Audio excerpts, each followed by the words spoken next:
Ang gabi sa Casa Montemayor ay isang tila walang katapusang awit ng karangyaan at pagmamalaki.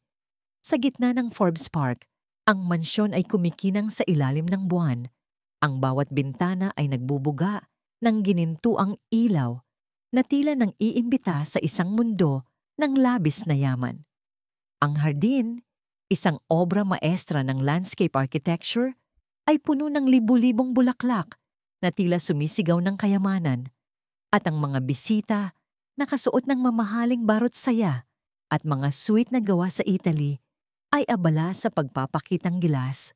Ang kanilang mga tawanan at tsismisan ay nilunod ng mahinang tunog ng jazz na tinutugtog ng isang live band. Malayo sa gitna ng sayawan at tawanan, nakaupo si Doña Remedios Montemayor, kapatid ni Don Eduardo, sa isang antigong silya. Ang kanyang matatalim na mata ay tila naghuhukom sa bawat kilos ng mga bisita.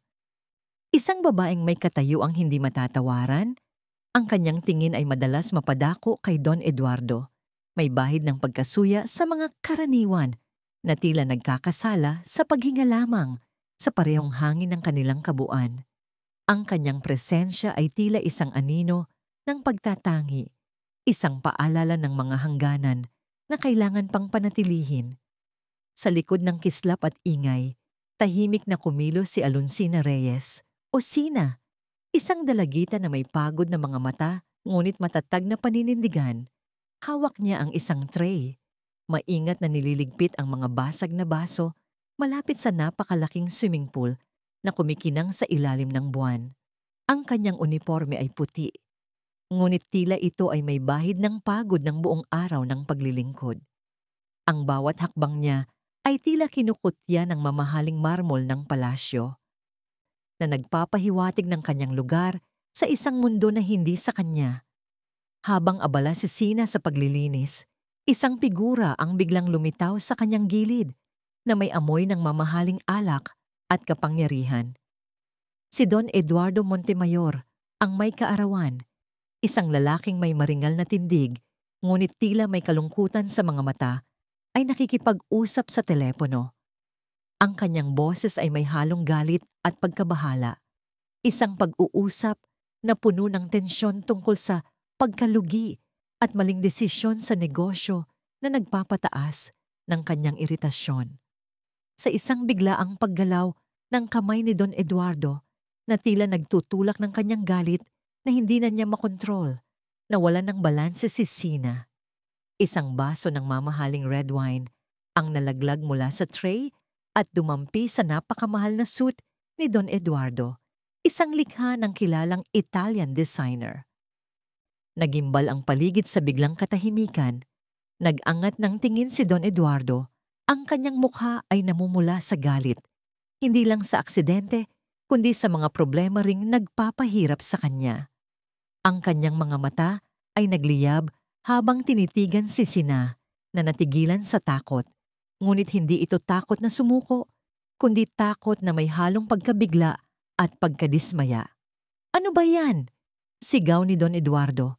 Ang kanyang tinig ay umalingaw-ngaw sa kabuuan ng hardin, lumalampas sa himig ng jazz.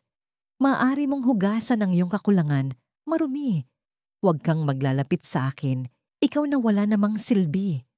Bago pa makapagsalita si Sina, hinawakan ni Don Eduardo ang kanyang braso. Ang puwersa ay tila hindi na niya kontrolado at itinulak siya ng malakas. Sa isang iglap, bumagsak si Sina sa malamig at nagliliwanag na tubig ng pool. Ang tunog ng pagbagsak ay tila pumunit sa katahimikan at pagkatapos ay sinundan ng bulungan ng mga bisita. Ang ilan ay nagulantang, ang iba naman ay tahimik na nagtawanan. Tila ito ay isang bahagi lamang ng libangan, isang eksena sa pelikulang nagpapakita ng kanilang kapangyarihan.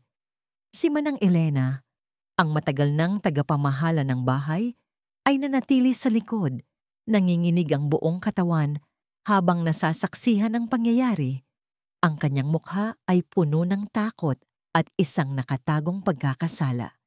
Habang lumulubog si Sina sa tubig, isang maliit na bagay ang lumitaw sa ibabaw, kumikinang sa ilalim ng ilaw.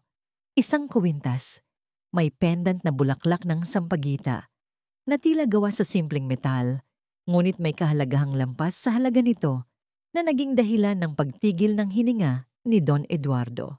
Saglit na natigilan si Don Eduardo. Ang kanyang tingin ay napako sa kumikinang na bulaklak. Isang bahagyang, malabong alaala ang kumislap sa kanyang isip. Isang pamilyar na mukha, isang pangako, isang pagmamahal na matagal nang inilibing sa kaibuturan ng kanyang puso. Ngunit ang pagkabigla ay mabilis na napalitan ng pagkasuya at pagwawalang bahala. Isang kuro-kuro ng nagkataon lamang ang binuo niya sa isip, pinipigilan ng anumang mas malalim na pakiramdam. Ang katotohanan ng ang bagay na yon ay maaaring may koneksyon sa kanya ay tila isang bagay na ayaw niyang harapin, isang pader na itinayo niya upang protektahan ang kanyang sarili mula sa nakaraan. Di nagtagal, isang hardinero ang mabilis na tumulong kay Sina. Hinila siya mula sa tubig. Basang-basa siya, ang kanyang buhok ay dumidikit sa mukha at ang kanyang uniforme ay nakadiit sa kanyang balat. Ngunit hindi siya umiyak. Walang luha ang pumatak sa kanyang mga mata. Sa halip, tinitigan niya si Don Eduardo ng tuwid. Ang kanyang mga mata ay nagliliyab sa isang pagkamuhi at paghamak na hindi maipaliwanag. Isang tingin na tila naghahamon, nagbabanta at nagsasabing, "Hindi ko ito makakalimutan." Isang pangako ng paghihiganti na tahimik na inukit sa kanyang puso. Walang sabi-sabi, tumalikod siya at tahimik na lumakad papalayo. Ang bawat yapak ay tila nag-iiwan ng basang marka sa sahig na marmol, na tila simbolo ng kanyang pagkasira at ang simula ng isang bagong kabanata ng kanyang buhay. Si Don Eduardo, na may biglaang pakiramdam ng di gaanong komportable, ay sumigaw kay Manang Elena. "Manang Elena, ayusin mo ang bagay na ito. Siguraduhin mong hindi na siya magpapakita sa akin." Wala siyang sinabing paghingi ng tawad. Tanging utos at pagwawalang bahala bago siya umalis upang iwasan ang mga matang nagmamasid at ang pamilyar ngunit nakakainis na alaala na kumapit sa kanyang isip. Mabilis na lumapit si Manang Elena. Sa pinanggalingan ni Sina, ang kanyang mga mata ay puno ng pag-aalala at tago na damdamin ng pagkakasala. Ngunit huli na, nawala na si Sina sa paningin. Samantala, lumapit si Doña Remedios kay Don Eduardo. Ang kanyang matamis, ngunit matalas na ngiti, ay nakaukit sa kanyang labi. "Huwag mo nang isipin yan, Eduardo." Bulong niya, ang kanyang tinig ay may halong pagmamalaki at pang-uuyam. "Mga hamak lang yan. Kalimutan mo na ang maliit na bagay na yan. Wala silang karapatang guluhin ang iyong kapayapaan." Ang mga salita ni Remedios ay tila nagtanim ng mas malalim na paghuhusga at pagtatangi sa isip ni Don Eduardo. Nagpapalalim ng kanyang pagkakahiwalay sa katotohanan at naghahanda sa kanya para sa mas malalim pang mga pagkakamali. Ang paggising ni Don Eduardo kinabukasan ay tila isang pagbangon mula sa isang bangungot na may kasamang malalim na pamamanhid. Ang sikat ng araw ay tila pilit na sumisikat sa mga bintana ng kanyang silid, ngunit hindi nito kayang itaboy ang madilim na ulap ng pagkadismaya at sakit ng ulo na bumabalot sa kanya. Hindi lang alak ang dahilan ng kanyang pananakit ng ulo, kundi ang isang imahe na paulit-ulit na sumisiklab sa kanyang isip. Ang kumikinang na bulaklak ng sampagita, lumulutang sa madilim na tubig ng pool. Isang simpleng bagay, ngunit tila ito ay isang pangitain na nagpapahiwatig ng isang bagay na matagal na niyang kinalimutan. Nagtungo siya sa kanyang sala. Ang bawat hakbang ay tila may bigat. Tinawagan niya si Manang Elena. Ang kanyang boses ay malamig at puno ng pagkairita. Sinubukang itago ang kakaibang kaba na nararamdaman niya sa dibdib. "Manang Elena," utos niya, "hanapin mo ang babaeng yon, Alonsina Reyes. Gusto kong malaman ang lahat tungkol sa kanya. At lalo na, ang kuwintas na yon. Ang kuwintas na may sampagita." Ang boses ni Manang Elena sa kabilang linya ay tila nanginginig, halos hindi marinig. "Masusunod po, Don Eduardo. Ngunit Manang, Patuloy ni Don Eduardo. Ang kanyang tono ay walang emosyon. Siguraduhin mong hindi ito makakaapekto sa pangalan ng pamilya Montemayor. Kung gusto niya ng pera, magkano ang kailangan niya para manahimik? Ayoko ng iskandalo. Sa isip niya, simple lang ang solusyon sa mga problemang dulot ng mga hamak, pera. Para sa kanya, ang bawat tao ay may presyo at ang sino mang tulad ni Sina ay tiyak na maghahanap ng pagkakataon para sa pinansyal na pakinabang. Ito ang kanyang unang malalim na pagkakamali. Ang kanyang paghuhusga ay naging pader na humaharang sa katotohanan. Ang utos ni Don Eduardo ay nagbigay ng matinding bigat sa dibdib ni Manang Elena. Alam niya ang katotohanan na matagal na niyang kinikimkim, ang lihim na nagpapahirap sa kanya sa loob ng maraming taon. Ang paghahanap kay Sina ay tila isang muling pagbukas ng isang lumang sugat. Sa bawat tanong na kanyang ginawa, ang kanyang takot sa nakaraan ay lumalaki. Ang bawat impormasyon ay tila naglalapit sa kanya sa isang katotohanan na hindi na niya kayang itago. Ngunit sa takot na mawalan ng trabaho o mas masahol pa, sa takot kay Doña Remedios na may malalim na koneksyon sa kanyang nakaraan, sumunod pa rin siya. Kahit labag sa kanyang kalooban. Hindi nagtagal. Bumalik si Manang Elena na may dalang ulat. Si Sina, ang babaeng itinulak sa pool, ay hindi lang isang karaniwang katulong.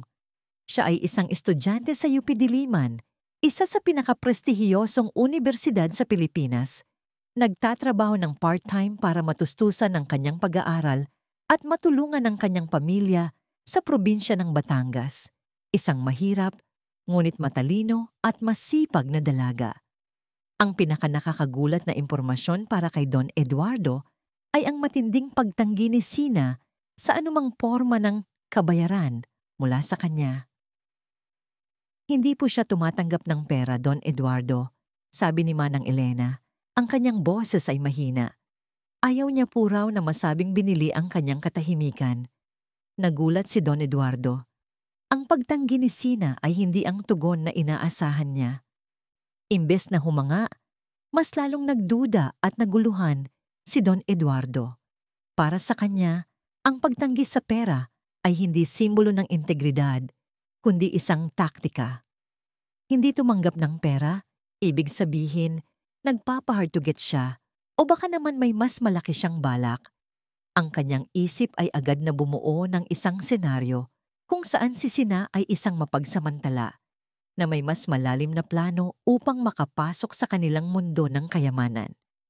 Ang kanyang mga nakaraang karanasan sa mga taong naghahabol sa kanyang yaman ay nagpabulag sa kanya sa tunay na motibo ni Sina. Dahil sa matinding paniniwala na yon, gumawa si Don Eduardo ng isang nakakasakit na desisyon. Ginamit niya ang kanyang impluwensya sa mga bilog ng mayayaman upang pigilan si Sina na makahanap ng bagong trabaho. Nang walang kalaban-laban, ibinulong niya sa mga kaibigan at kakilala sa lipunan ang tungkol sa mapanlinlang na dalaga na sinubukang samantalahin ang kanyang pangalan. Ang mga mensahe, bagamat hindi direkta, ay sapat upang sirain ang reputasyon ni Sina sa likod ng kanyang kaalaman. Si Sina ay patuloy na nagsumikap, naghanap ng iba't ibang trabaho, ngunit patuloy siyang tinatanggihan, walang ideya kung bakit. Ang kanyang bawat pangarap ay unti-unting nadudurog. Hindi niya alam na ang lahat ng ito ay dahil sa isang lalaki na bulag sa kanyang sariling paghuhusga, isang lalaki na dapat sana ay kanyang ama. Ang bawat pagtanggi ay hindi lamang nagdulot ng gutom at pagod kay Sina, kundi nagdulot din ng malalim na sugat sa kanyang pagkatao, na unti-unting lumalaki at nagiging galit. Sa likod ng kanyang pagkairita at pagdududa, ang imahe ng Sampaguita ay patuloy na sumasalimbay sa isip ni Don Eduardo. Sa bawat ulat ni Manang Elena, sa bawat piraso ng impormasyon tungkol kay Sina, isang bahagi ng kanyang nakaraan ang tila unti-unting bumubukas. Mga alaala na matagal na niyang kinalimutan, sinubukang ibaon sa ilalim ng kanyang matigas na puso, ay muling nagliwanag.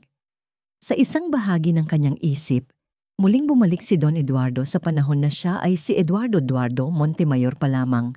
Bata, ambisyoso, at puno ng matinding pagmamahal na nakatago sa ilalim ng kanyang seryosong anyo. Noon, ang buhay ay hindi pa nababalutan ng kayamanan at kapangyarihan, kundi ng mga pangarap at simpleng kaligayahan. Isang araw, sa isang lumang library sa universidad, nakilala niya si Isabel Bella Reyes. Hindi tulad ng mga babaeng nakasanayan niyang makasalamuha. Si Bella ay simple, ngunit puno ng buhay. Ang kanyang mga mata ay kumikinang sa katuwaan at ang kanyang ngiti ay nakakabighani.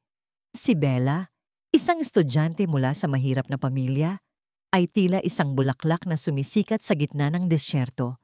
Nagbibigay buhay, nagbibigay pag-asa. Mabilis na umusbong ang kanilang pagmamahalan.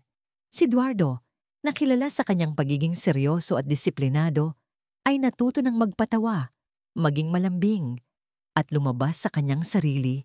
Salamat kay Bella. Nagtatago sila sa mga mata ng Montemayor na matinding kumokontra sa kanilang relasyon. Isang babaeng walang pinagmulan. Paano mo ipapakilala sa lipunan ang isang hamak na tulad niya, Eduardo?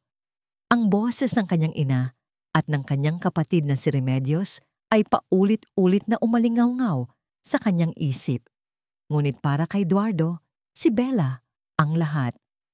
Siya ang kanyang kaligayahan, ang kanyang mundo. Isang araw, sa gitna ng isang hardin na puno ng mga bulaklak ng sampagita, binigyan ni Eduardo si Bella ng isang simpleng kwintas, isang pendant na hugis sampagita gawa sa pilak. Bella, sabi niya, habang isinasabit ang kwintas sa leeg ng dalaga. Ang sampagita ay simbolo ng dalisay na pag-ibig at katapatan. Parang ikaw. Hinding-hindi ako magbabago. Ikaw lang ang aking mamahalin, ngayon at magpakailanman. Walang sino man ang makakapaghiwalay sa atin. Nagkatinginan sila. Ang kanilang mga mata ay puno ng pag-asa at pangako. Naghahangad ng isang kinabukasan na walang hanggan. Ang mga salitang yon, ang pangako, ang kwintas na yon, ang mga ito ay tila isang sumpa, isang hula, na ngayon ay bumabalik upang bumagabag kay Don Eduardo sa kasalukuyan. Bumalik si Don Eduardo sa kasalukuyan, ang kanyang noo ay pinawisan. Ang alaala ay malinaw, masakit, at puno ng pagsisisi, ngunit sa kabila ng kaba, at ang unti-unting pagdududa na bumabalot sa kanya, ang kanyang matigas na puso ay hindi pa rin bumibigay. Ang mga matagal nang nakatanim na paghuhusga ay mas matindi pa rin kaysa sa mga bagong sumisikat na alaala. Pinigilan niya ang kanyang damdamin, nagtago sa likod ng maskara ng kanyang kapangyarihan. Kailangan niyang malaman ang katotohanan, ngunit ang kanyang paghahanap sa katotohanan ay hindi pa rin malaya sa kanyang mga paghuhusga. Sa kanyang isip, si Sina ay maaaring isang bagong Bella, isang magandang mukha na may potensyal na maging isang mapagsamantala. Ang kanyang nakaraang pag-ibig ay naging isang sumpa. Ang kanyang takot ay naging isang pader na humaharang sa katotohanan. At sa kanyang kawalang kakayahang makita ang iba kundi ang kanyang sariling pagdududa, patuloy niyang inihanda ang sarili sa mas malalim pang mga pagkakamali na hindi niya alam ay lalong magpapasakit sa sarili niyang dugo't laman. Ang sampagita, ang simbolo ng pag-ibig, ay tila nagiging simbolo ng nawawalang katotohanan na lumulutang ngunit hindi pa rin abot. Ang paghahanap ni Don Eduardo sa katotohanan ay hindi na simpleng pag-usisan lamang. Ito ay naging isang obsesyon, isang pananakot na unti-unting lumilitaw sa kanyang mga pangarap at paggising. Ang imahe ng sampagita ay tila isang balabal na bumabalot sa kanyang isip, nagpapahiwatig ng isang bagay na mas malalim kaysa sa isang simpleng pagkakataon. Upang mas mapabilis ang kanyang paghahanap, tinawagan niya ang kanyang pinagkakatiwalaang pribadong investigador, isang matandang lalaki na kilala sa kanyang kahusayan at diskresyon. Gusto kong malaman ang lahat tungkol sa babaeng ito. Alonsina Reyes, utos ni Don Eduardo. Ang kanyang boses ay kalmado, ngunit may pahihiwatig ng pagmamadali. Sino siya? Saan siya galing? Sino ang kanyang mga magulang? At lalong-lalo na, ang kwintas na iyon. Ang kanyang utos ay tila nagpapahiwatig ng isang malaking halaga, hindi lamang sa pera, kundi sa mga alaalang hindi pa rin lubusang nauunawaan. Habang nagpapatuloy ang investigasyon ni Don Eduardo, hindi niya batid na may isa pang mata ang nakatingin. Isang tainga na nakikinig sa bawat galaw niya, si Doña Remedios Montemayor. Naobserbahan niya ang kakaibang pagkaabala ng kanyang kapatid sa simpleng insidente ngayon sa pool. Nakita niya ang pagkasindak sa mata ni Eduardo nang makita ang kuwintas na sampagita. Hindi siya bobo. Alam niyang may mas malalim na koneksyon ng bagay na yon sa nakaraan ng kanyang kapatid. Isang nakaraan na buong pagsisikap nilang itinago at ibinaon. Nagsimulang kumilos si Doña Remedios sa likod ng mga anino. Hindi niya kayang hayaang mabuksan muli ang lumang sugat ng pamilya Montemayor, lalo na kung ito ay magdudulot ng kaguluhan sa kanilang kayamanan at reputasyon. Una, lihim niyang sinundan si Sina. Inalam ang kanyang mga pinupuntahan, ang kanyang mga kaibigan. Nalaman niyang mahirap nga ang dalaga, ngunit may dignidad. Ito ay lalong nagpakaba kay Remedios. Ang mga katulad ni Sina na may dignidad sa kabila ng kahirapan ay mas delikado, mas mahirap bilhin, mas mahirap manipulahin. Ginawa ni Doña Remedios ang kanyang mga hakbang, mas tuso at mas mapanlinlang kaysa dati. Narinig ko ang tungkol sa babaeng yon, Eduardo. Wika niya sa kapatid isang araw. Kaswal na tila isang pangkaraniwang tsismis. Nakakatakot talaga ang mga taong handang gawin ang lahat para lang makapasok sa ating mundo. Akalain mo, ang iba ay sinasadyang gumawa ng gulo para lang mapansin. Ang kanyang mga salita ay tila isang matalim na kutsilyo na humihiwa sa katinoan ni Don Eduardo, nagtatanim ng duda sa kanyang isip. Hindi lamang iyon. Nag-upa si Doña Remedios ng mga tao upang magpakalat ng mga bulong-bulungan. Naging malalim ang kanyang pagpaplano. Narinig ko, ang babaeng ito ay matagal nang naghahanap ng pagkakataon. May mga nagsasabi pa nga na siya ang nagsimula ng gulo para lang mapansin ni Don Eduardo. Ang mga bulong ay kumalat sa kanilang bilog ng mga mayayaman. Tila isang lason na kumakalat sa tubig. Hindi pa sapat iyon. Nagpasa siya ng mga peking ebidensya kay Don Eduardo. Mga pinaniniwalaan niyang ebidensya na si Sina ay nakipagkita sa mga hindi kilalang tao na may masasamang balak na nagpaplanong gamitin ang pangalan ng Montemayor para sa kanilang sariling kapakinabangan.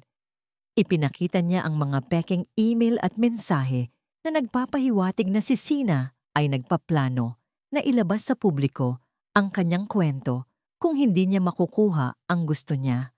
Ang mga ulat ng pribadong investigador ay unti-unting nagsimulang dumating. Nalaman ni Don Eduardo na si Sina ay pinalaki nga ng isang mahirap ngunit mapagmahal na pamilya ng magsasaka sa Batangas. Lumaki siya na may pagmamahal, ngunit laging may malalim na katanungan tungkol sa kanyang tunay na mga magulang. Nalaman din niya na ang kuwintas na sampagita ay ibinigay sa kanya ng kanyang ina-inahan, kasama ang isang lumang litrato ng isang kabataang babae na sinasabing kanyang tunay na ina. Ngunit ang mga obektibong impormasyon na ito ay unti-unting nababalutan ng lason ng pagdududa na ipinunla ni Doña Remedios. Ang matigas na puso ni Don Eduardo na matagal nang binubuo ng mga karanasan ng pagtataksil at pagpapaimbabaw sa mundo ng mayayaman ay madaling nabigo. Ang impormasyon tungkol sa mga plano ni Sina ay tila nagkakaroon ng saysay. Kaya pala ayaw niyang tanggapin ang pera ko. Bulong ni Don Eduardo sa kanyang sarili, ang kanyang mga mata ay naniningkit. Mas malaki pala ang kanyang balak. Hindi siya isang inosenteng biktima. Siya ay isang manggagamit tulad ng iba. Sa ilalim ng impluwensya ni Remedios at ng kanyang sariling mga takot, Si Don Eduardo ay nagsimulang maniwala na si Sina ay isang oportunista, isang bagong bersyon ng mga taong nagtangka ng gamitin siya. Hindi niya nakita ang pagiging simple at integridad ni Sina. Sa halip, nakita niya ang isang panganib. Ang kanyang utos sa investigador ay nagbago. Hindi lang ang kanyang pagkakakilanlan ng gusto kong malaman. Gusto kong malaman ang kanyang tunay na motibo, ang kanyang mga balak. Ang kanyang paghahanap ay hindi na para sa katotohanan, kundi para sa kumpirmasyon ng kanyang sariling mga pagdududa. Sa kabila ng lahat ng pagdududa at pag-aalinlangan, ang kuwintas na sampagita ay patuloy na naghuhudyat sa kanyang isip. Nagbubukas ng mga lumang alaala na pilit niyang itinago. Isang gabi, habang nakaupo sa kanyang library, binuksan niya ang isang lumang kahon, puno ng mga lumang papeles at alaala. Doon, nakita niya ang isa pang sampagitan na kuwintas, halos kapareho ng kay Sina. Ang pagkakita nito ay tila nagtulak sa kanya, pabalik sa isang masakit na nakaraan. Nagmumuni-muni si Don Eduardo. Ang kanyang isip ay bumalik sa panahong si Eduardo pa siya, puno ng pagmamahal kay Bella. Ang kanilang pag-ibig ay isang lihim, isang apoy na pilit nilang itinatago mula sa naghuhusgang mata ng pamilya Montemayor. Ngunit ang mga lihim ay hindi nagtatagal. Ang matalas na paningin ni Doña Remedios ay tila laging nakabantay. Eduardo, kailangan mong maging makatotohanan. Wika ni Remedios isang araw. Ang kanyang boses ay may pahiwatig ng pagmamalasakit na nagtatago ng lason. Hindi siya para sa'yo. Hindi siya angkop sa ating pamilya. Ngunit hindi nakinig si Eduardo. Si Bella ang kanyang mundo. Hanggang sa dumating ang gabing yon, isang gabi na puno ng alak, pagkabigo at kalungkutan. Nakipag-away si Eduardo sa kanyang ama tungkol sa kanyang pag-ibig kay Bella. Pagkatapos, nagpunta siya sa isang bar, nagpakalasing, sinubukang takasan ang kanyang mga problema. Doon, sinadya niyang itulak sa kanya ni Remedios ang isang babae, isang kaakit-akit na babaeng pinaghandaan ng gabing iyon. Hindi niya alam, ngunit ang bawat galaw niya ay mayroong nakatagong lente ng kamera. Ang mga larawan ay kinuha habang siya ay lasing, yakap ang babae na tila may pagmamahalan. Ang lahat ay binalak ni Remedios. Kinabukasan, habang nagising si Eduardo na may matinding sakit ng ulo at pagsisisi, hindi niya batid na ang mga larawan ay naipadala na kay Bella, kasama ang isang liham. Isang liham na sinulat ni Remedios, ngunit tila nagmula kay Eduardo. Ang liham ay puno ng pananakit. Sinasabing napagod na si Eduardo kay Bella, na siya ay nahanap na ng isang mas karapat-dapat at mas angkop na babae para sa kanyang posisyon sa lipunan.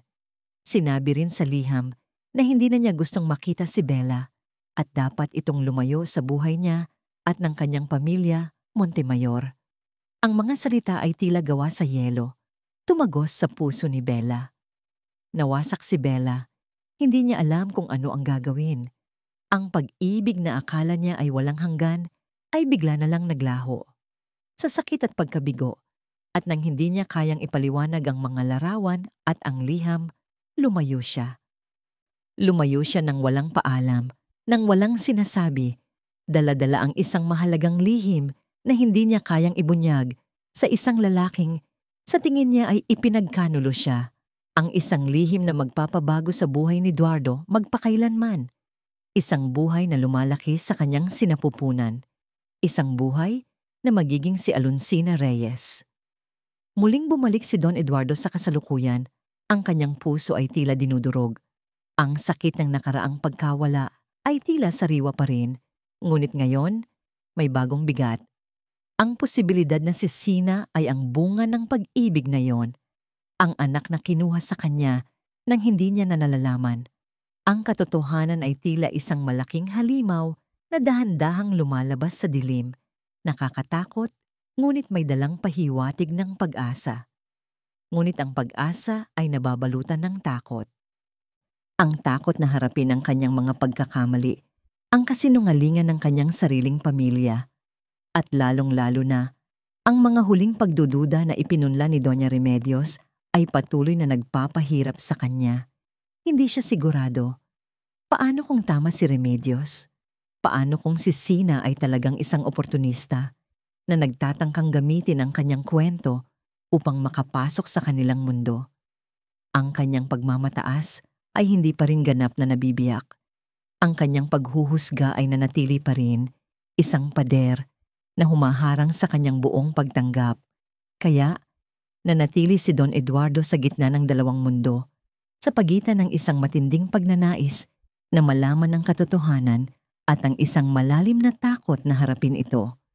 Patuloy siyang nag-utos sa investigador na mangalap pa ng ebidensya, hindi lamang para patunayan ang pagkakakilanlan ni Sina, kundi para patunayan din ang tunay na motibo nito. Ang bawat impormasyon ay tila nagdaragdag ng gasolina sa apoy ng kanyang pagdududa na pinapalakpakan naman ni Doña Remedios sa likod ng mga anino. Ang sampaguita, ang simbolo ng dalisay na pag-ibig ay tila isang bulaklak na lumulutang sa isang magulong dagat, naghahanap ng linaw, ngunit patuloy na binabagabag ng mga alon ng pagtataksil at pagkakamali. Ang sikat ng araw ay tila nakalimot na dumaan sa malalaking bintana ng opisina ni Don Eduardo na ngayon ay nababalot ng isang mabigat na katahimikan. Sa gitna ng marangyang silid na tila sumasalamin sa lamig ng kanyang pagkatao, nakaupo si Don Eduardo sa kanyang malaking mesa. Ang kanyang mga mata ay nakatitig sa isang sobreng naglalaman ng huling ulat ng pribadong investigador. Ang bawat salita ay tila isang martilyo na humahampas sa pader ng kanyang pagtanggi. Unti-unting ginigiba ang kanyang matigas na pananaw. Nandoon ang kopya ng birth certificate ni Alonsina Reyes. Malinaw na nakasulat ang pangalan ng ina, Isabel Reyes. Ang pangalan na matagal nang binabaon sa limot ay tila isang multo na muling nabuhay. Ngunit ang totoong nagwasak sa kanyang loob ay ang sumunod na nalaman niya. Isang lumang journal na natagpuan sa Batangas, pag-aari ni Isabel. Sa mga pahina nito, na tila nababalot ng amoy ng nakaraang pag-ibig at pagdurusa, binasa ni Don Eduardo ang mga salita ni Bella. Ang bawat pangungusap ay tila dugo na dumadaloy mula sa kanyang nakalimutang nakaraan. Ang walang hanggang pag-ibig ni Bella kay Eduardo. Ang sakit ng kanyang pagtataksil at ang walang katulad na pag-asa para sa batang kanyang dinadala. Isang pag-asa na ngayon ay may pangalan, Alonsina. Minahal kita, Eduardo, higit pa sa kaya kong ipaliwanag. Basahin niya. Ang kanyang tinig ay nanginginig. Ngunit ang sakit ng iyong pagtalikod ay tila isang sugat na hindi gumagaling. Paano ko maipapaliwanag ang mga larawan na yon? Ang liham na nagsasabing hindi mo na ako kailangan. Wala akong magawa kundi ang lumayo. Ngunit sa bawat hakbang, dala ko ang ating pag-asa, ang ating pag-ibig, ang ating anak. Bawat salita ay tila bumubutas sa baluti ng kanyang pagmamataas. Ang sakit ay nagbalik, mas matindi kaysa dati, halo-halong pagsisisi at pagkamangha. Ang lahat ng pagdududa na itinanim ni Doña Remedios, ang kanyang sariling paghuhusga, ang kanyang paniniwala na si Sina ay isang oportunista, lahat ay unti-unting naglalaho, nagiging abo sa harap ng napakatibay na katotohanan. Ngunit may bahagi pa rin sa kanya na kinakapitan ang huling hibla ng pagdududa. Hindi dahil sa tingin niya ay nagsinungaling si Bella, kundi dahil sa lalim ng kanyang pagkakamali ay napakalaki, napakahirap tanggapin. Ang kahihiyan, ang takot na harapin ang katotohanan ng kanyang sariling bulag na pag-ibig at ang kasamaan ng kanyang sariling pamilya ay tila isang kadenang nakapulupot sa kanyang puso. Ipadala mo siya rito. Utos ni Don Eduardo kay Manang Elena na ngayon ay nasa labas ng opisina. Ang kanyang boses ay tila manipis na yelo. Si Alonsina. Pumasok si Sina sa opisina. Ang kanyang puso ay kumakabog. Hindi niya alam kung ano ang aasahan. Ang mukha ni Don Eduardo ay hindi nagalit. Ngunit may isang bagay na mas mabigat, mas madilim, isang timbang ng pagod pagsisisi, at isang bagay na tila, para kay Sina, ay isang bagong porma ng pagmamataas. Bago siya makapagsalita, inilapag ni Don Eduardo sa mesa ang isang lumang, kupas na litrato. Isang litrato ng isang kabataang babae na may matamis na ngiti at buhay na mga mata. Sa tabi nito, ang kwintas na sampagita na nahulog sa pool at ang birth certificate. Napatulala si Sina. Ang litrato. Ito ang parehong litrato na ibinigay sa kanya ng kanyang ina-inahan. Ang kanyang tunay na ina. Ang kanyang mga mata ay nanlabo habang dahan-dahang kinukuha ang litrato. Ang babaeng ito, nagsimula si Don Eduardo. Ang kanyang boses ay nanginginig. Halos hindi na makilala. Siya si Isabel Reyes, si Bella. Ang babaeng minahal ko higit pa sa buhay ko. Ikinuwento niya ang kanilang pag-ibig, ang matinding pagtutol ng kanyang pamilya, ang gabing iyon na puno ng alak at pagtataksil, ang pekeng liham. Ang kanyang bawat salita ay tila isang bato na ibinabato sa kanyang sariling salamin. Biniyak ang kanyang imahe.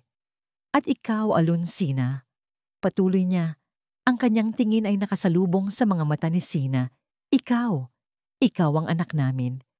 Napatayo si Sina. Ang kanyang buong mundo ay tila gumuguho.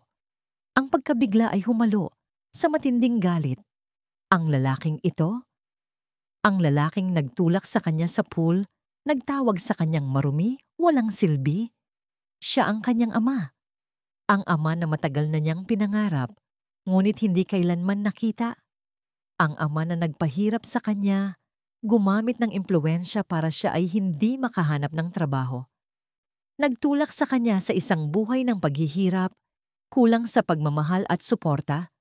Ngunit bago pa man siya makapagsalita, inabot ni Don Eduardo ang isang tseke. Hindi tseke. Isang bungkos ng mga papeles na nagpapahiwatig ng isang kontrata. Ang kanyang mukha ay nahaharap sa isang kakaibang halo ng kahihiyan, takot, at ang natitira pa ring pagmamataas na binulagan ng kanyang paniniwala na pera ang solusyon sa lahat. Ang mga salita niya ay tila yelo na tumagos sa puso ni Sina. Alam kong ikaw ang aking anak, wika ni Don Eduardo. Ang kanyang boses ay kalmado na. Tila bumalik sa dati nitong lamig. Bibigyan kita ng magandang buhay, sariling apartment, at malaking bank account. Kahit anong gusto mo, basta itago mo ang sikreto. Huwag mong subukang pumasok sa aming pamilya. Huwag mong guluhin ang aking buhay. I know you are my daughter. I will give you a good life, your own apartment, and a large bank account. Whatever you want, as long as you keep this secret. Don't try to enter our family. Don't disrupt my life. Ang bawat salita ay tila isang sampal sa mukha ni Sina. Mas masakit pa kaysa sa malamig na tubig ng pool. Ang lalaking ito ay hindi lamang nag-alok ng pera. Siya ay nag-alok ng isang kontrata para sa kanyang pagkatao, para sa kanyang karapatan na magkaroon ng isang ama. Hindi ito pagmamahal, hindi ito pagsisisi, ito ay isang transaksyon. Muling pinatunayan ni Don Eduardo ang kanyang paghuhusga. Nakita niya si Sina hindi bilang isang anak, kundi bilang isang problema na kayang bilhin. Ang lahat ng hirap niya, ang kanyang pangarap na makilala ang kanyang ina, ang dignidad na kanyang pinanghahawakan sa kabila ng kahirapan, lahat ay tila binibigyan ng presyo. Ang tingin ni Sina ay nagbago mula sa pagkabigla tungo sa matinding puot at pagkasuklam. Ang luha na matagal na niyang pinipigilan ay umagos sa kanyang pisngi. Hindi luha ng kalungkutan, kundi ng galit. Pera? Huminga siya ng malalim.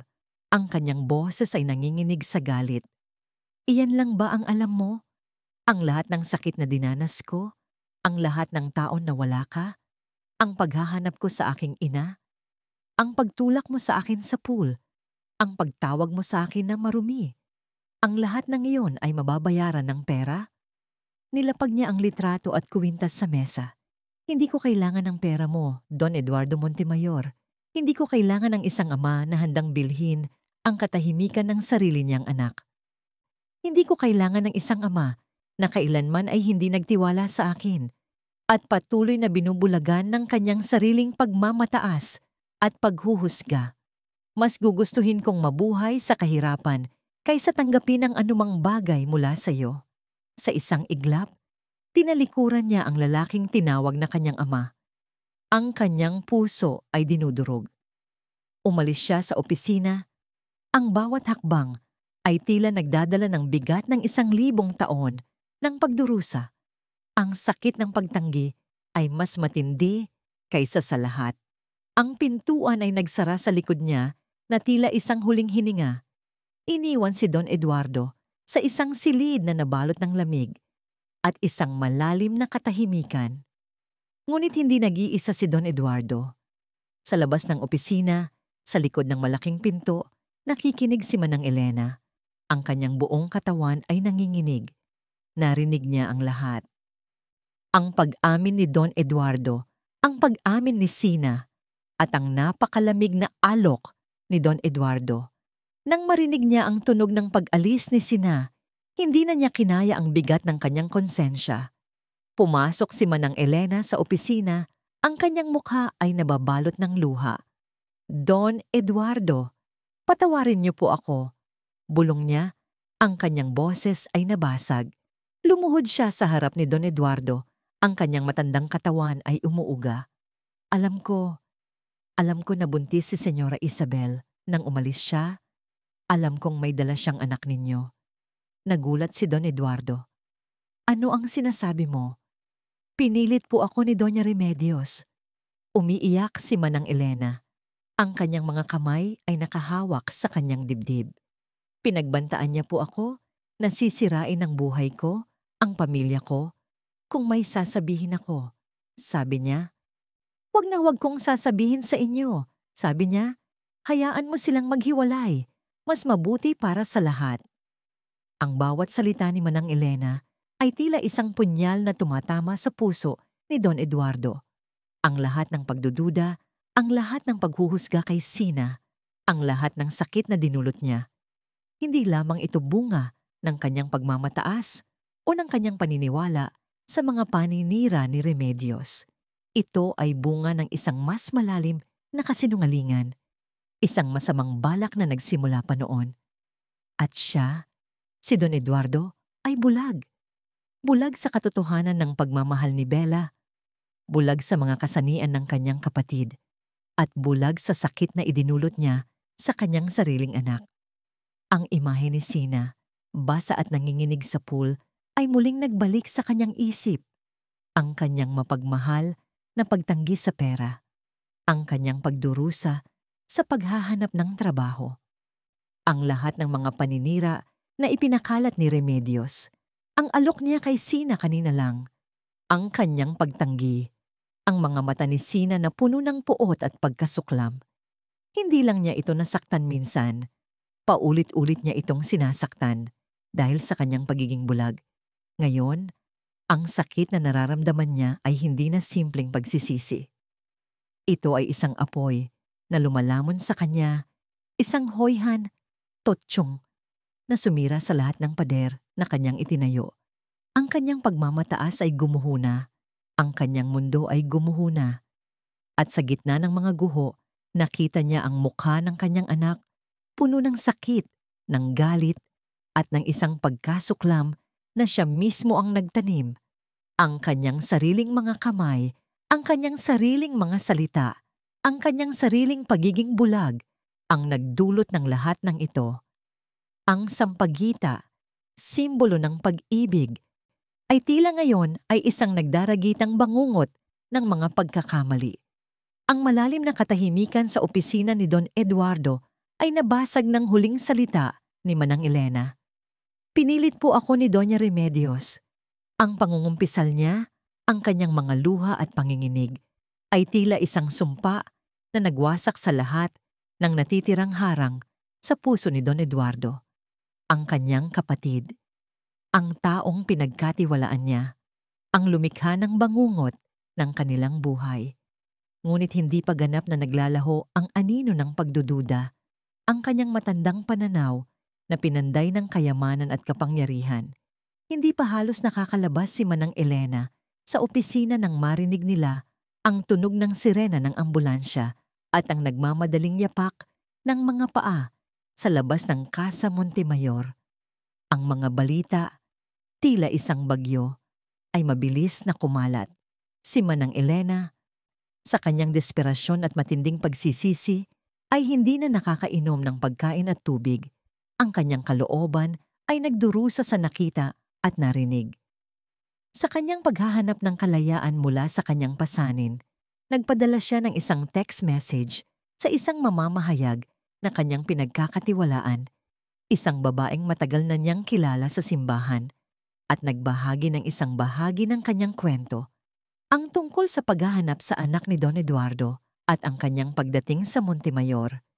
Hindi niya inilaan na ilahad ang buong katotohanan, ngunit ang kanyang mga salita ay sapat na para magsimula ng isang sunog. Anak ng Montemayor natagpuan. Milyonaryo, natagpuan ang anak matapos ang dekada. Ang trahedya ng Montemayor, pag-ibig, pagtataksil, at ang nawawalang tagapagmana. Ang mga ulo ng balita sa telebisyon, radyo, at social media ay sumabog. Ang mukha ni Isabel Reyes, ang lumang litrato na natagpuan sa journal niya, ay ipinalabas. Kasama nito, ang litrato ni Aluncina, nakuha noong siya ay isang serbidora pa sa Casa Montemayor. Ang iskandalo ay umalingaw-ngaw sa buong Pilipinas, lalo na sa Forbes Park. Si Don Eduardo, kahit na ngayon ay alam na niya ang kanyang mga kasalanan, ay nanatili pa ring bulag sa ilang bahagi. Ang mga balitang lumabas ay tila nagpapatunay sa kanyang dating hinala. Si Sina ay gumagamit ng panggigipit, hinahanap ang publisidad. Ang mga salita ni Doña Remedios, na matagal nang naghasik ng pagdududa, ay muling umalingaw-ngaw sa kanyang isip. Ang mga taong galing sa ibaba, Eduardo, gagawin ang lahat para umakyat. Ang ideya na ang kanyang anak ay gagamit ng ganitong taktika ay nakakasakit at nakakagalit. Kaya, sa gitna ng kaguluhan, isang bagong pagkakamali ang kanyang nagawa. Lumabas si Don Eduardo sa publiko. Ang kanyang mukha ay seryoso at may bakas pa rin ng pagmamataas. Ang personal na impormasyon ay ginagamit para sa hindi nararapat na impluwensya. Mariin niyang pahayag sa isang press conference, ang kanyang tinig ay may diin. Pinakiusapan ko ang lahat na igalang ang privacy ng aming pamilya sa panahong ito ng pagluluksa at paghahanap ng katotohanan. Ang anumang pagtatangka na gamitin ang sitwasyong ito para sa personal na kapakinabangan ay lubos kong kinokondena. Ang kanyang pahayag, bagamat hindi direktang binanggit si Sina, ay malinaw na itinuro siya bilang salarin. Muling nabaling ang pagdududa ng publiko kay Aluncina Reyes. Mula sa pagiging biktima, siya ay naging isang oportunista, isang gold digger sa mata ng marami. Ang mga comments nga sa social media ay umulan. Siguro nga, pera lang ang habol niya. Hindi mo naman kailangan ng ama kung ganyan karumi.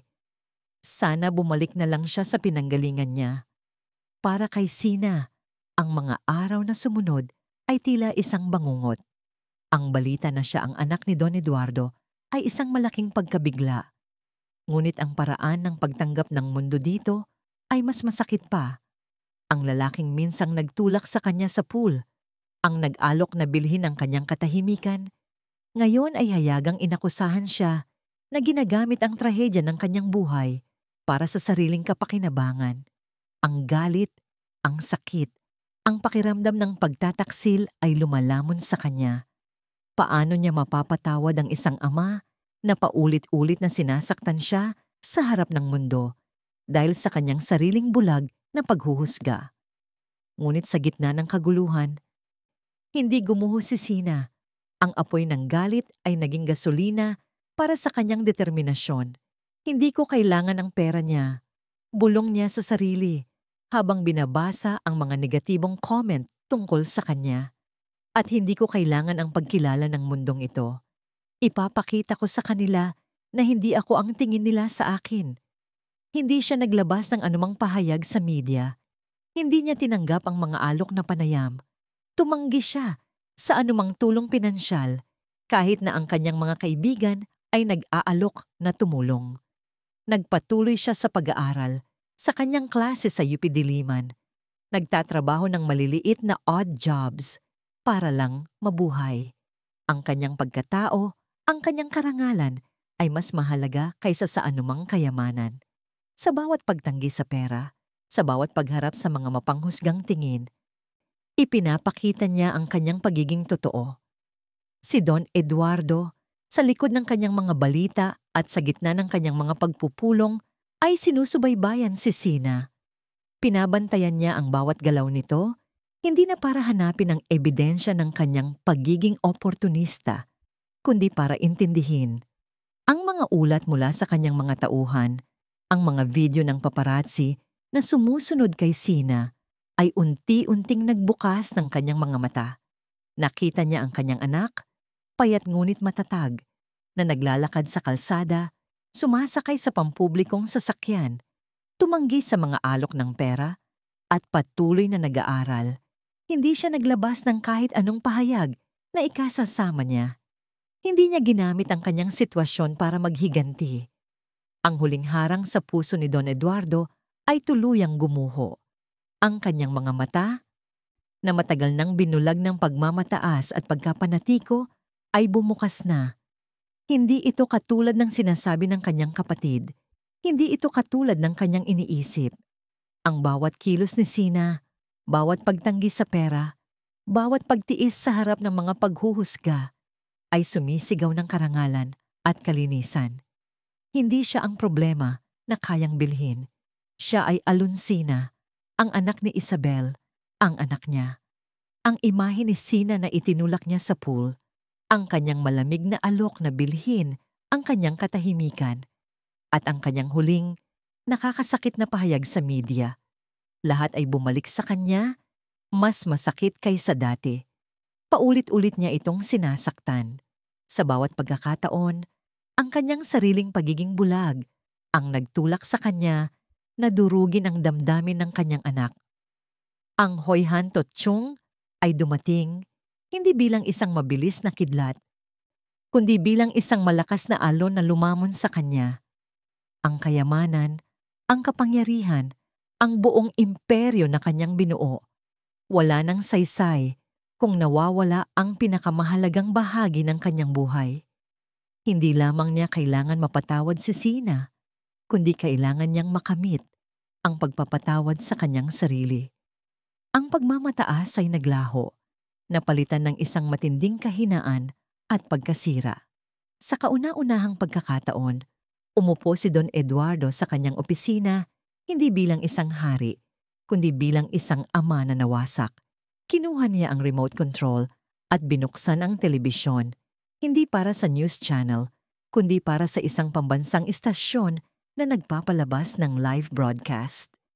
Sa lahat ng mga mamamayan ng Pilipinas, at lalo na kay Alunsina Reyes, nagsimula si Don Eduardo. Ang kanyang boses ay nanginginig, ngunit malinaw. Ang kanyang mga mata ay nagbabadya ng luha. Ako si Don Eduardo Montemayor, at ako ay narito upang humingi ng kapatawaran. Isinalaysay niya ang buong kwento. Ang kanyang pag-ibig kay Isabel, ang kanyang pagiging bulag, ang gabing iyon ng pagtataksil. At pagkatapos ay inamin niya ang kanyang mga kasalanan kay Sina. Ang pagtulak sa pool, ang kanyang mga masasakit na salita, ang kanyang alok na bilhin, ang katahimikan ng kanyang anak. At ang pinakahuli, ang kanyang press statement na hayagang nagdulot ng mas matinding sakit at pagdududa kay Sina. Sa aking pagiging bulag, sa aking pagmamataas, paulit-ulit kong sinaktan ang sarili kong anak. Pinaghihinalaan ko siya, hinusgahan ko siya, tinrato ko siya na tila isang bagay na walang halaga. Walang salita ang makakapaglarawan sa aking pagsisisi. Wala akong ibang hiling, kundi ang bigyan ako ng pagkakataon na patunayan ang aking pagmamahal at itama ang lahat ng aking pagkakamali. Ang mundo ay nagulat. Ang makapangyarihang Don Eduardo Montemayor, na kilala sa kanyang tigas at pagiging walang emosyon, ay nagpapakita ng kanyang kahinaan ng kanyang pagsisisi. Nagbigay siya ng public apology sa kanyang anak, sa kanyang pinagdaanan. Ito ay isang pahayag ng pagpapababa ng sarili na hindi inaasahan mula sa isang Montemayor. Ang kanyang boses, na dati ay may awtoridad, ngayon ay may bakas ng pighati. Hindi pa tapos ang kanyang pahayag. Ngunit mayroon pang mas malalim na katotohanan na kailangan kong isiwalat. Ang pagkawasak ng aming pamilya, ang pagkawalay namin ni Isabel ay hindi aksidente. Ito ay isang masamang balak at sisiguraduhin kong lalabas ang lahat ng katotohanan. At bibigyan ng hustisya ang mga taong nagdulot ng sakit at pagdurusa. Sa kabilang banda ng Manila, sa isang marangyang opisina na may malalaking bintana na nagpapahintulot sa pagtingin sa buong lungsod, nanonood si Doña Remedios Montemayor. Ang kanyang mukha ay puno ng matinding galit. Ang kanyang kapatid, ang kanyang plano na iningatan niya sa loob ng maraming dekada ay unti-unting nagugulo. Hindi niya inaksaya ang oras. Ang kanyang mga kamay ay gumalaw. Nagbibigay ng mga utos. Gawin ninyo ang lahat ng inyong makakaya.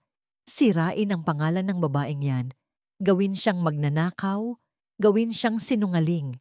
Hindi siya karapat-dapat sa pangalan ng Montemayor. Ang kanyang mga tauhan ay kumalat. Naghahasik ng mga bagong tsismis tungkol kay Sina.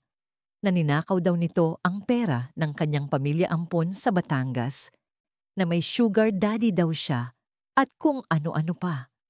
Ang kanyang layunin ay patunayan na si Sina ay isang immoral at mapagsamantala na hindi karapat-dapat sa anumang kayamanan o pagmamahal mula sa kanyang kapatid. Ngunit ang mga bagong investigasyon ni Don Eduardo, kasama ang tulong ni Manang Elena, na ngayon ay handa ng ilahad ang lahat, ay nagbubunyag ng mas madilim na katotohanan. Si Manang Elena, na unti-unting lumalaya sa kanyang takot, ay detalyadong isinalaysay ang lahat ng utos ni Doña Remedios. Kung paano niya inutusan na kunan ng litrato si Eduardo kasama ang ibang babae, kung paano niya sinulat ang peking liham, at kung paano niya tinakot si Isabel na umalis, at kung paano siya tinakot upang manahimik nang malaman niyang buntis si Isabel. Ang lahat ng ito ay humantong sa isang nakakabingi na komprontasyon sa loob ng Casa Montemayor, sa malaking sala na dati ay saksi sa marangyang mga pagdiriwang, ngayon ay nababalot ng tensyon at galit. Si Don Eduardo, ang kanyang mukha ay nagpapakita ng matinding sakit at puot, ay humarap sa kanyang kapatid, si Doña Remedios, na nakatayo, matatag, at walang bakas ng pagsisisi. Ikaw, Remedios, sabi ni Don Eduardo, ang kanyang tinig ay malamig na yelo. Ikaw ang nagwasak sa akin. Ikaw ang nagpatay ng aking pag-ibig. Ikaw ang nagkawalay sa akin at sa aking anak. Ngumiti si Doña Remedios, isang ngiti na walang init, puno ng paghamak. Para sa iyo, Eduardo, para sa Montemayor, hindi ka ba nahihiya sa sarili mo?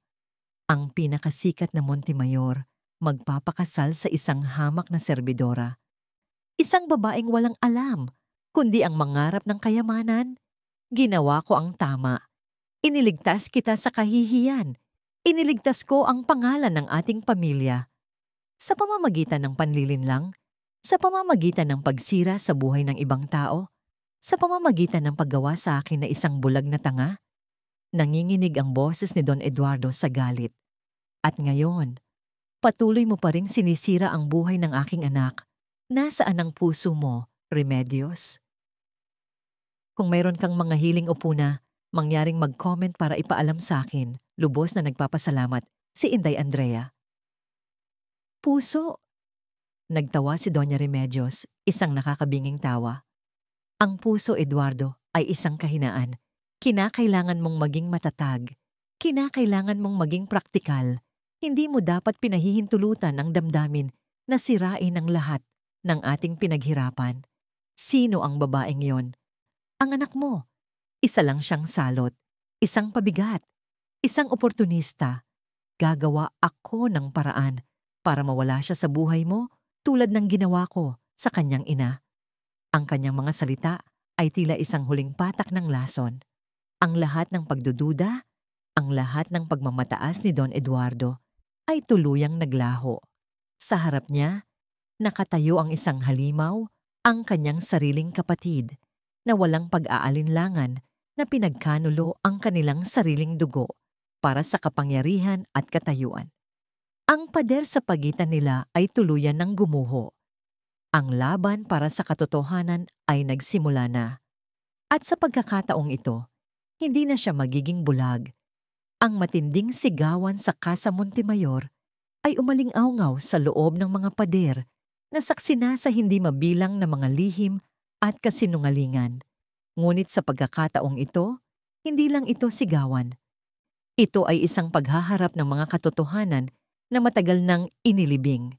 Si Don Eduardo, matapos ang kanyang publikong pag-amin at pahayag sa telebisyon, ay humarap sa kanyang kapatid na si Doña Remedios, na ang mukha ay tigas na tigas sa puot at paghamak.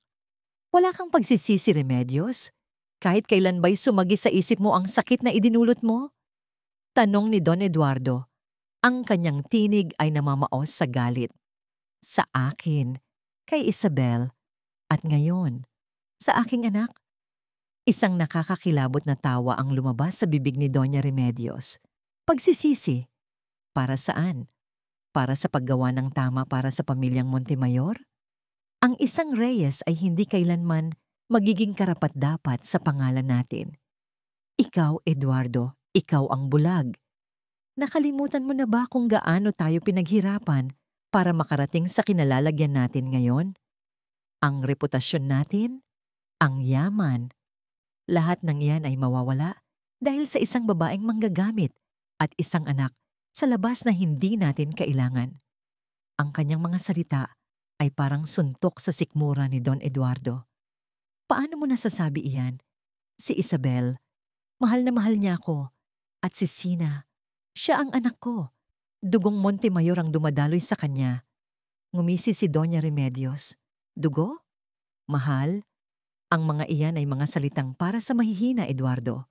Ang tanging mahalaga ay ang kapangyarihan at ang pangalan.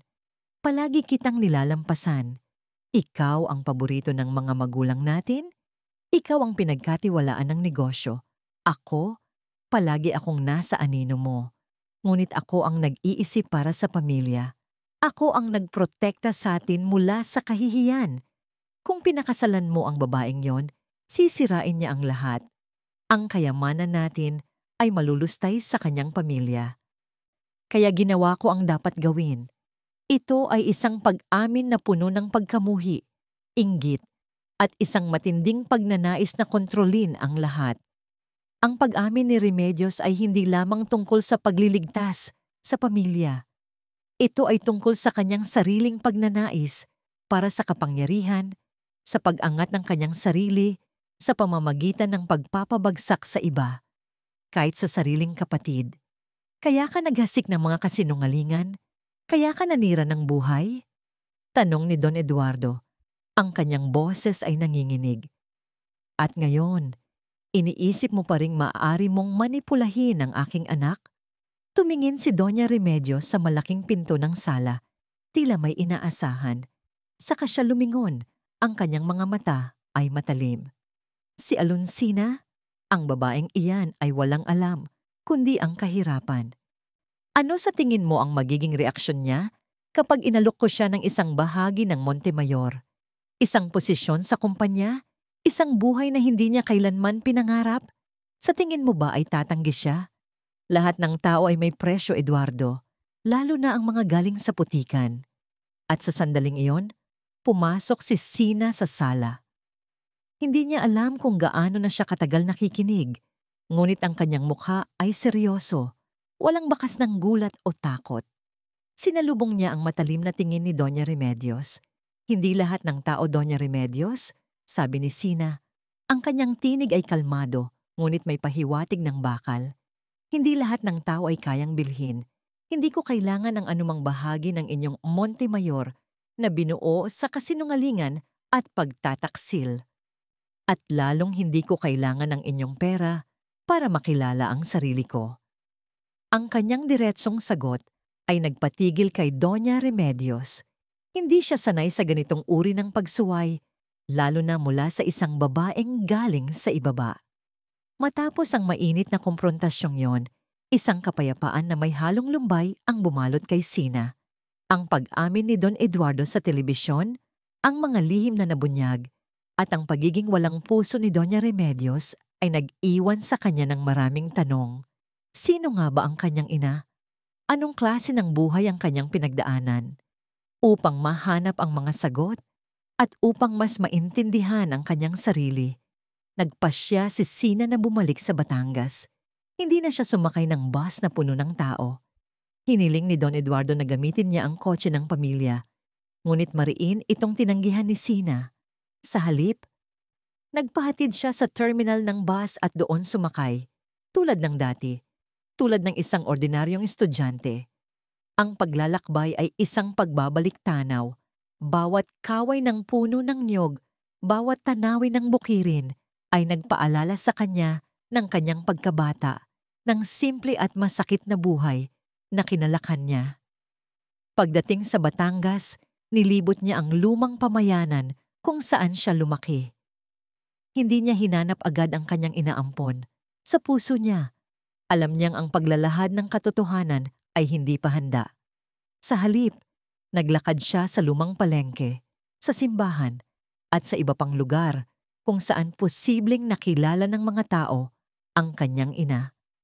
Nagsimula siyang makipag-usap sa mga matatanda, sa mga mangangalakal, at sa mga magsasaka. Sa una, nag-aalangan silang magsalita, lalo na dahil sa mga balitang kumalat sa Manila. Ngunit nang makita nila ang determinasyon sa mga mata ni Sina, ang uhaw niya sa katotohanan, unti-unti silang nagbukas. Si Isabel, si Belle, sabi ni Aling Nena, isang matandang tindera ng gulay na may mabuting puso. Maganda, oo, pero mas maganda ang kanyang kalooban. Tahimik, masipag. Kahit na mahirap, hindi mo siya makikitaan ng sama ng loob. Masipag siyang magtrabaho sa bukid, kahit na hindi niya nakasanayan. Alam mo ba, nung nalaman niyang buntis siya, lalo siyang naging matatag. Para sa iyo, Hija, mahal na mahal ka ng nanay mo. Napakislot ang puso ni Sina. Mahal na mahal. Isang matandang maestro sa simbahan, si Padre Gregorio, ang nagbahagi ng mas maraming detalye. Si Isabel, malakas ang kanyang pananampalataya. Dito siya madalas magdasal, lalo na noong mga panahong hirap na hirap siya. Sinabi niya sa akin minsan na ang pag-ibig niya sa ama mo ay totoo, at kahit paano siya sinaktan, hindi nagbago ang damdamin niya. Pero ang mas mahalaga sa kanya ay ang kanyang dignidad. Hindi niya hahayaang maging laruan ng sinuman ang kanyang pagkatao. Kaya siya umalis, hindi para magtago, kundi para protektahan ang kanyang sarili at ikaw. Ang mga kwentong yon ay tila naghuhugas ng mga tao ng pagdududa at sakit. Nakuha ni Sina ang isang bagong pananaw sa kanyang ina. Hindi lamang isang biktima, kundi isang babaeng puno ng integridad at pag-ibig. Ang kanyang ina ay hindi isang babaeng manggagamit, tulad ng sabi ni Doña Remedios, o isang hamak na serbidora na walang alam kundi mangarap ng kayamanan. Si Isabel Reyes ay isang babaeng may matatag na puso at diwa. At doon, sa isang maliit na bahay na minsan ay inupahan ni Isabel, natagpuan ni Sina ang isang lumang kahon. Sa loob nito, naroon ang journal ni Isabel. Sa bawat pahina, ang mga salita ng kanyang ina ay bumubuhay sa kanya. Isinulat ni Isabel ang kanyang pag-ibig kay Eduardo, ang kanilang mga pangarap. Isinulat niya ang sakit ng pagtataksil, ang pagkakita sa mga litrato, ang pekeng liham. Ang kanyang puso ay nadurog, ngunit ang kanyang pag-ibig ay nanatili. Ang kanyang pagbubuntis, ang kanyang takot, ngunit lalo na ang kanyang pag-asa. Kung nababasa mo ito, anak ko, nakasulat sa huling pahina ng journal, alamin mong mahal na mahal kita, hindi man tayo magkasama ng iyong ama, pero hindi ito nangangahulugang hindi niya tayo minahal. Sana, isang araw, malaman mo ang katotohanan. At sana, maging katulad ka ng sampagita, malakas sa gitna ng unos. At matamis ang amoy, kahit gaano pa kahirap ang buhay. Huwag mong hayaang sirain ng sinuman ang iyong dignidad. Maging matatag ka, anak. Ang mga salitang iyon ay nagbigay kay Sina ng kalinawan. Hindi siya ang naghahanap ng yaman. Siya ang tagapagmana ng isang pag-ibig na matatag, ng isang dignidad na hindi kayang bilhin. Ang kanyang ina ay hindi kailanman naging mahina. At sa pamamagitan ng kanyang ina, natuklasan niya ang kanyang sariling lakas. Ang mga paghuhusga ni Don Eduardo, ang kanyang mga hinala, ay lalong lumitaw na walang saysay. Nakita niya ang pagkakatulad niya sa kanyang ina. Ang pagiging matatag, ang pagtanggi sa manipulasyon, ang pagpapahalaga sa sariling dangal higit sa lahat. Samantala, sa Maynila, si Don Eduardo ay naghihirap sa bigat ng kanyang pagsisisi. Ang mga kwento mula sa Batangas na ibinalita sa kanya ng kanyang mga tauhan, kasama ang kopya ng journal ni Isabel na dinala ni Sina sa pagbalik niya, ay tuluyang nagwasak sa kanyang kaluluwa. Bawat salita ni Isabel, bawat luhang iniluha sa mga pahina ng journal, ay tila mga patalim na tumatarak sa kanyang puso. Nabasa niya kung paano sinabi ni Isabel na siya ang tanging liwanag sa kanyang buhay, kung paano siya handang ipaglaban ang kanilang pag-ibig, at kung paano siya nadurog ng makita ang mga litrato at basahin ang pekeng liham. Ang pait ng kanyang pagkakamali ay lalong lumala. Ang kanyang pagiging bulag, ang kanyang pagmamataas. Kung nagtanong lang sana siya, kung nagtiwala lang sana siya, kung nakita niya lang sana ang pagmamahal na nasa harapan niya. Ngunit ang pinakamasakit sa lahat ay ang huling sinulat ni Isabel, ang kanyang pangarap para kay Sina, ang pag-asa niyang maging matatag at may dangal. At sa sandaling iyon, nakita ni Don Eduardo ang kanyang pagkakamali sa sarili niyang anak. Hindi niya nakita si Isabel kay Sina. Sa halip, paulit-ulit niyang hinusgahan at sinaktan ng kanyang anak. Inilagay siya sa parehong sitwasyon ng pagdududa at paghamak na naranasan ng kanyang ina. Ang pagtulak sa pool, ang nakakainsultong alok ng pera, ang kanyang pampublikong pahayag na nagdulot ng mas matinding kahihiyan kay Sina. Lahat ng iyon ay mga saksak sa puso ni Isabel na ipinamana niya kay Sina. Ang pagkaunawa ay nagdulot ng matinding sakit, ngunit kasama nito ang isang matinding determinasyon. Nag-utos si Don Eduardo ng isa pang press conference, ngunit sa pagkakataong ito, wala nang bakas ng pagmamataas. Ang kanyang mukha ay halatang pagod. Ang kanyang mga mata ay puno ng luha, ngunit ang kanyang tinig ay matatag at puno ng sinseridad. Sa lahat ng nakikinig, lalo na sa iyo, aking anak na si Alonsina, nagsimula siya. Ang kanyang tinig ay nanginginig, ngunit malakas. At sa iyo, Isabel, nasaan ka man ngayon? Humihingi ako ng tawad, hindi lang sa aking mga pagkakamali noon, kundi sa mga pagkakamali ko ngayon. Sa aking bulag na paghuhusga, paulit-ulit kong sinaktan ng aking anak. Pinaghihinalaan ko siya na isang oportunista. Pinilit kong bilhin ang kanyang katahimikan at pinahiya siya sa harap ng publiko. Ang mga salita at gawaing iyon ay sumasalamin sa aking sariling mga kakulangan. Sa aking pagiging bulag na hindi makita ang kapareho mong lakas at dignidad sa kanyang ina. Inilabas niya ang journal ni Isabel at ipinakita sa kamera. Ito ang kwento ng isang babaeng minahal ko at pinabayaan ko. Ito ang kwento ng isang ina na lumaban para sa kanyang anak. At dito ko rin nakita kung gaano ako katanga at kamakasarili. Aking pamilya, ang pamilyang Montemayor, ang nagdudulot ng sakit na ito. Ako, bilang ulo ng pamilya, ay tinatanggap ang lahat ng kasalanan at responsibilidad.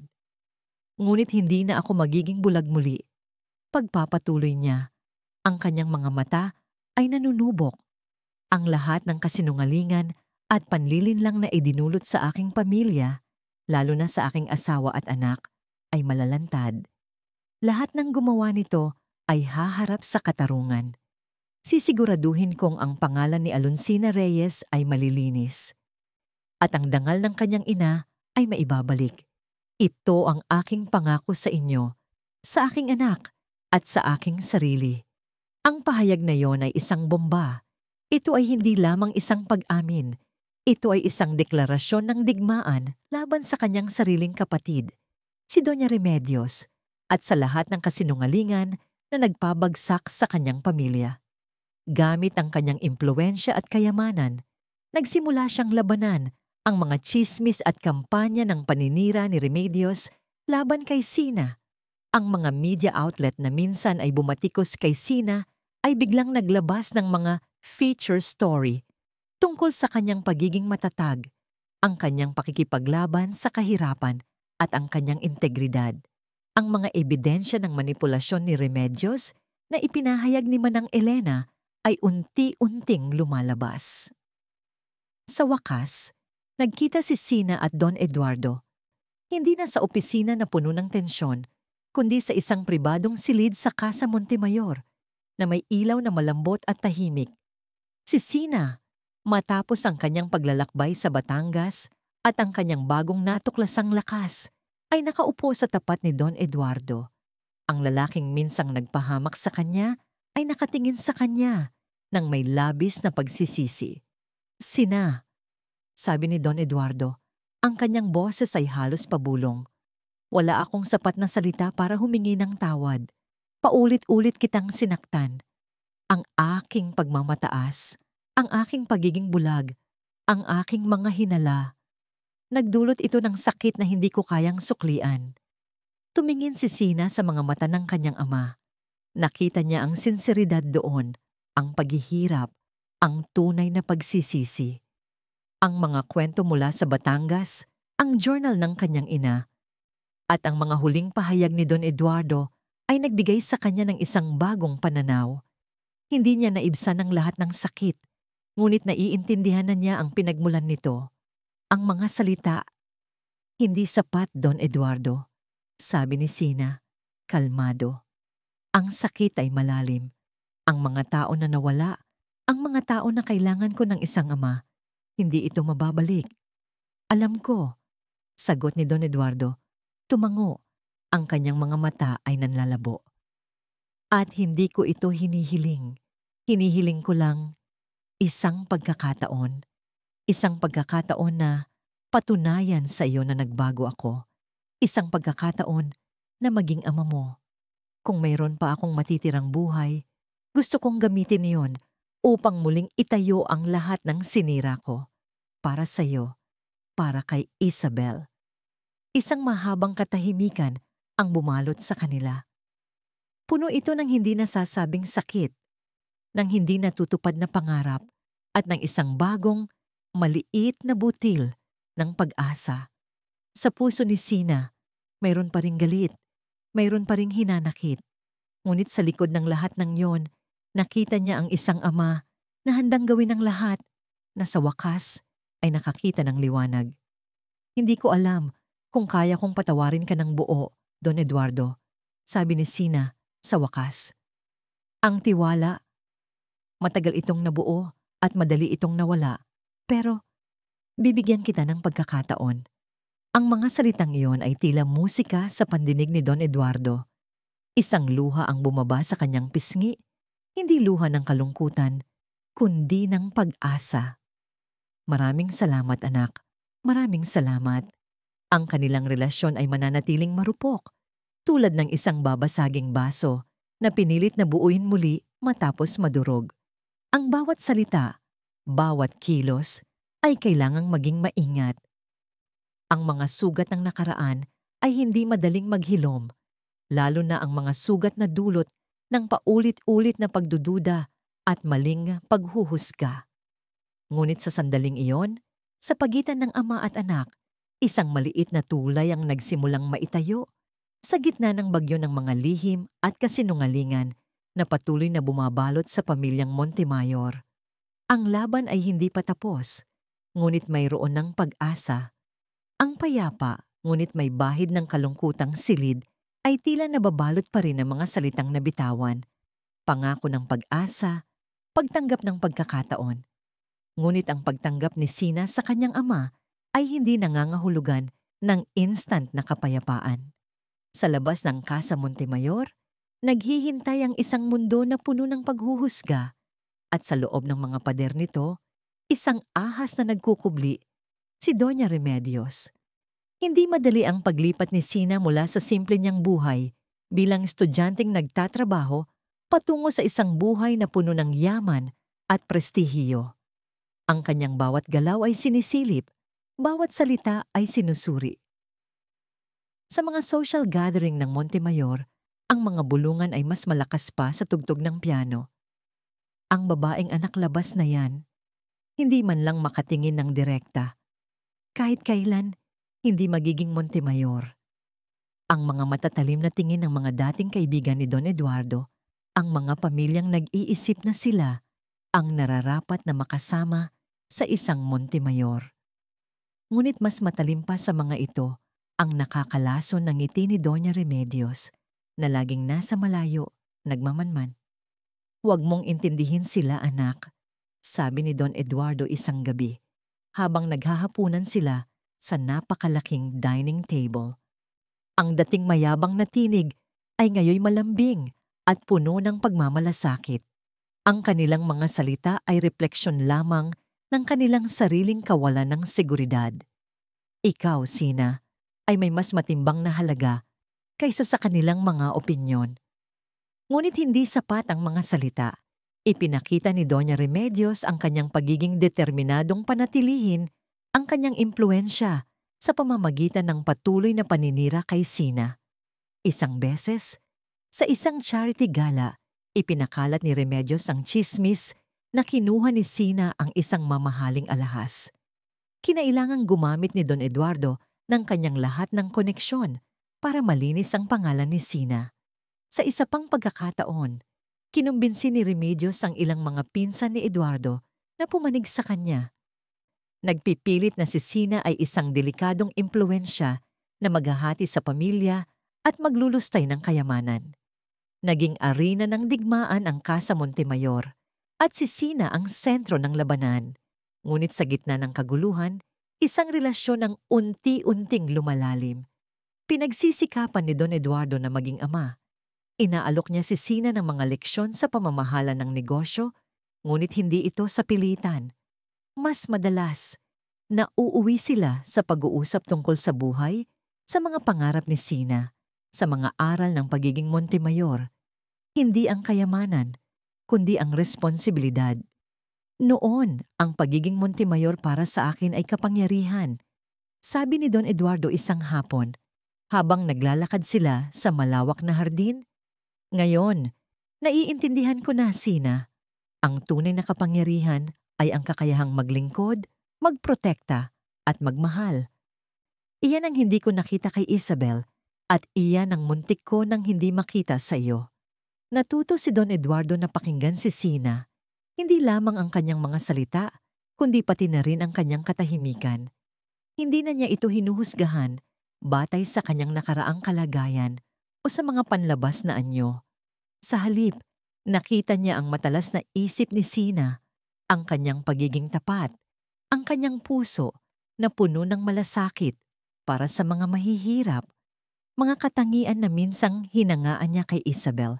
Samantala, unti-unti ring nagbukas ang puso ni Sina. Ang paglalakbay niya sa Batangas at ang journal ng kanyang ina ay nagbigay sa kanya ng lakas. Nakita niya ang sinseridad sa mga mata ng kanyang ama, ang pagsisisi na tila sumusunog sa kanyang kaluluwa. Ang kanyang galit ay hindi nawala ng tuluyan. Ngunit napalitan ito ng isang uri ng pag-unawa.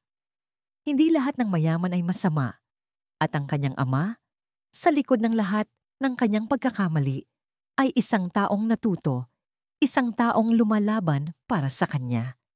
Isang araw, Nagpasya silang dalawa na bisitahin ang puntod ni Isabel sa Batangas. Ito ay isang tahimik na sementeryo, malayo sa ingay ng syudad.